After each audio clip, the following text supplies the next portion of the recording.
तमाम मसाइल का हल सिर्फ और सिर्फ मुज़ाकरात। स्पीकर कौमी असम्बली अयाज सादिक की एक बार फिर हुकूमत और अपोजिशन को बातचीत की पेशकश। कहा कि मसाइल हमेशा बैठकर और मुज़ाकरात के जरिए ही हल होते हैं। मुज़ाकरात के हल से ही जमहूरियत आगे बढ़ेगी और मुस्तहकम होगी। ज़रूरी नहीं कि हर मसला हल हो जाए या हर शर्त मानी जाए। हमें एक दूसरे को इज्जत देनी है, इससे आगे बढ़ सकते हैं। मौजूदा सूरत हाल के साथ साबिक अरकान के लिए भी दरवाजे हमेशा खुले हैं। बतौर स्पीकर इतने राज हैं कि अगर कह दूं तो बाज़ अरकान को आइंदा टिकट ही ना मिले। ये राज सीने में दफन है। हम पर जिम्मेदारी भी ज़्यादा है। माहौल को बेहतर करके रास्ता बनाना और तलखियों को कम करना होगा।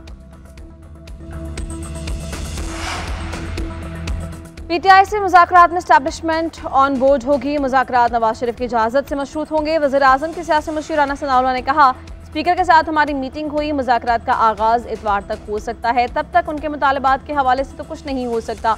अगर सिविल नाफरमानी तहरीक चलाने का शौक है तो पूरा करें। इन्हें कुछ नहीं मिलेगा। ये कॉल भी नाकाम हो जाएगी। पीटीआई ने खुद को और मुल्क को नुकसान पहुँचाया।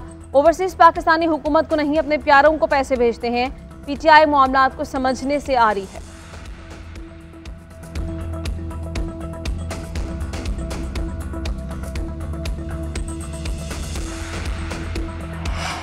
लगता है हुकूमत को मुज़ाकरात में कोई दिलचस्पी नहीं। हमने किसी के पास नहीं जाना। किसी ने बात करनी है तो करें, नहीं चाहते तो ना करें।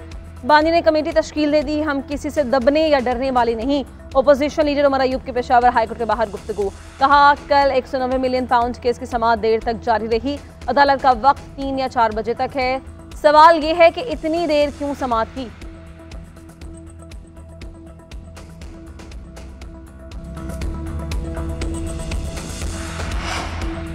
पाकिस्तानी इदारों पर अमरीकी पाबंदियां मुतासिबाना, दोहरी मयारात और इम्तियाजी तर्ज अमल आलमी सलामती के लिए खतरा करार। मिसाइल प्रोग्राम पर अमरीकी पाबंदियों पर दफ्तर खारिजा का रद्द अमल।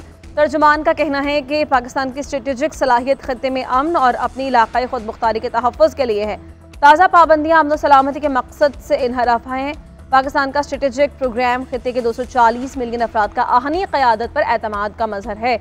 दूसरे ममालिक को जदीद फौजी टेक्नोलॉजी के लिए लाइसेंस की शर्त को ख़त्म किया गया। दोहरा मयार, इम्तियाजी तर्ज अमल हुकूमतों की साख को नुकसान देता है।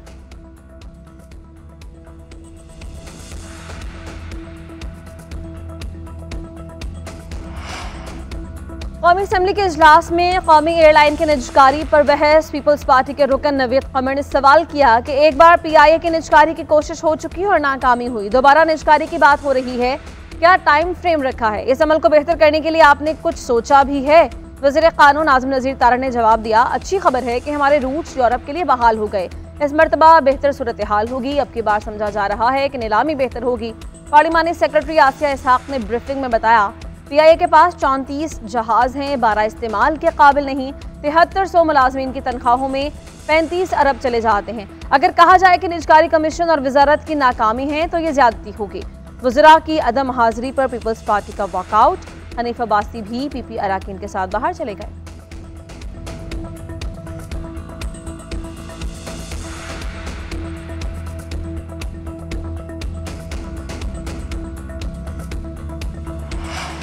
स्पीकर अयाज सादिक का ज़ेर सदारत 18वीं कौमी स्पीकर्स कॉन्फ्रेंस सूबाई गिलगित बल्तिस्तान और आज़ाद कश्मीर कानून साज असम्बली के स्पीकर की शिरकत। आज़म नज़ीर तारड़ ने कहा कि जमहूरियत ही तरक्की के ज़ामिन है। मिसाक़ जमहूरियत ने सियासत में अहम किरदार अदा किया। मरकज़ ने बड़ेपन का मुजाहरा किया। 18वीं तरमीम में सूबों को इख्तियारात दिए। आज़ाद कश्मीर असम्बली के स्पीकर लतीफ़ अकबर ने कश्मीरियों की हिमायत पर शुक्रिया अदा किया।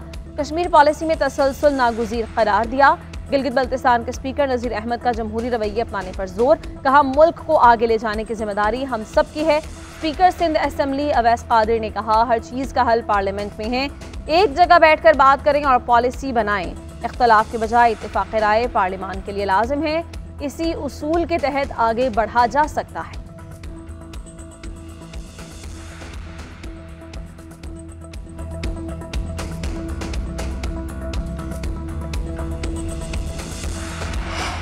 जुडिशल कमीशन का इजलास 21 दिसंबर को सुबह 11 बजे तलब। जुडिशल कमीशन रूल्स के मुजव्वज़ा ड्राफ्ट का जायजा लिया जाएगा। इजलास supreme court conference room Islamabad में मुनक्किद होगा। जस्टिस जमाल मंदोखेल की सरबराही में रूल्स मेकिंग कमेटी ने ड्राफ्ट कमीशन को भिजवा दिया। रूल्स की मंजूरी की सूरत में हाई कोर्ट जजेस की तकर्री पर गौर किया जाएगा।